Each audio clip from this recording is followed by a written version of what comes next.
भैया हम सिंगर गौतम गलेम्बर काजल भारती जी के एक चेतावनी दिया जा रहा है कि आप किसी का नाम का गाना नहीं गाएं। आपको जो भी गाना गाना है अपना ही गाना गाएं। किसी का नाम बदनाम करने से आप स्टार या गायक नहीं नाम कहलाइएगा। इसलिए आपका भी इज्जत है। आज आपका भी नाम उठेगा, कल उसका भी नाम उठेगा।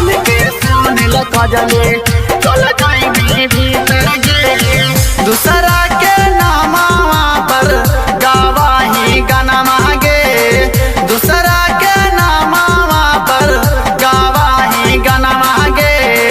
कान खोल के सुन ल गजले चल जाइबी भीतर गे। तो हो माधुए जैसन बनना छी हातर गे। तो हो ज्योतिए जैसन बनना छी हातर गे। तो हो माधुए जैसन बनना छी हातर गे। आज आपका भी नाम उठेगा, कल उसका भी नाम उठेगा।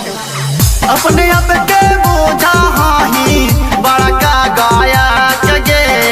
अपनो इज्जतिया कजली तुहली झाक गे।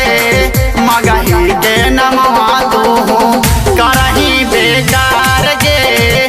तू एक दिन बन मिगे भारती बड़का छिनार गे। तू एक दिन बन मिगे कजली बड़का छिनार गे।